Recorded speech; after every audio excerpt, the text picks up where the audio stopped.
Member for Fowler. Call the member for Herbert. Thank you very much, Deputy Speaker. I checked the papers this morning and it is true New South Wales won again last night, clinching their first series in 8 years.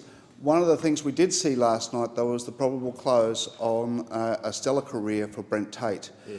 Brent Tate came to Townsville at the end of the 2010 season after having ruptured his anterior cruciate ligament in a test match for Australia. I don't think anyone who'd ever watched a game of sport, seeing him in the dressing sheds after that test match, absolutely distraught that he thought his career was over at that time, would have thought that he would work his way back, not just to play for the Cowboys, but to work his way back to play for Queensland, including man-of-the-match performances, and back into the Australian side for winning the World Cup last year in the Four Nations.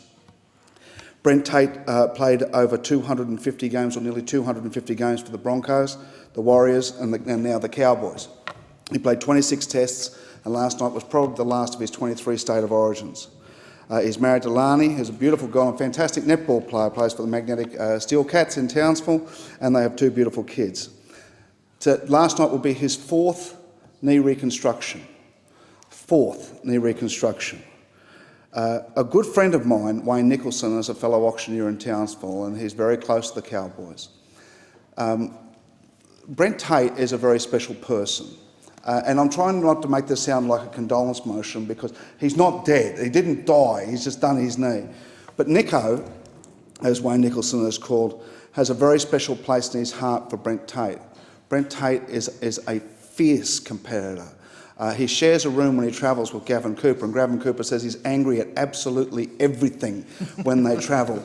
But to see him with his wife and his kids, he is a truly gifted human being. When he came to Townsville, he was still under very heavy rehabilitation with his knee, and he made himself available for the Cowboys corporate team. I was doing some work for the Cowboys at that time and hosting pre-match events and that sort of thing where you'd break out the player who was injured, and he'd come out and I'd interview him and he'd say a couple of things, take it out to a couple of people. Brent Tate wouldn't leave there until he had signed every autograph, until he had a beer with everyone who wanted to have a beer with him and have a chat with everyone who wanted to have a chat with him. He's a tremendous corporate personality and a tremendous corporate citizen. My son Andrew and I go to every home game with the Cowboys. Our favourite player at the Cowboys is Ray Thompson, plays hooker and halfback. But Brent Tate is always a special person because you know what he's like off the field. You know that he's such a lovely bloke off the field. But when he goes on the field, he is so angry. He will do many things after football, and I hope he will come back and play for the Cowboys. But what he will do, one of the things that he will do, is he will speak to people, especially in business, about what it is to commit. Those of us in business understand when you're doing cold calls, you're going and knocking on doors, and the ability to keep on going when you do. When he did his third knee reconstruction, he said if they wanted him to do 150 squats, he did 150 squats.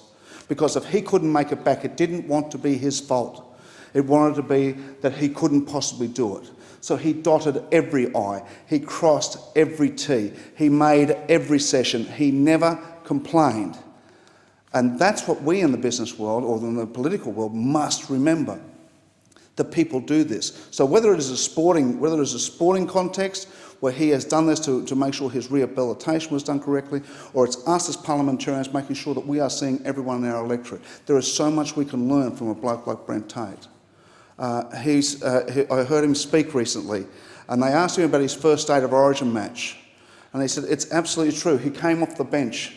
And he ran onto the field, and he said, and it's absolutely true, that the crowd noise just dies down as your heart rate just goes through the roof and you go onto the field. And he said he ran onto Lang Park, and he sort of half stopped, and he said, oh my God, I'm playing State of Origin. And it's that moment that you realise just what a kid he is and what a gifted player he was. He has overcome a series of injuries. He had that terrible neck strain, whereas he doesn't have a neck injury. What he has is a very flexible neck, which will get out of position and it'll hurt the nerves in his arm. All he's ever wanted to be was a professional footballer from the moment he was 4 years old and first saw it on TV. He's learnt under the tutelage of Wayne Bennett.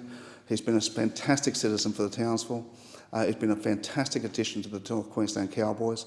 I do hope he comes back and plays again. He is such an inspiration to absolutely everyone, but he's also very, very proud of his wife and family. So I want to make sure that he knows that football's football, but life goes on and he'll play his part. And I thank the House.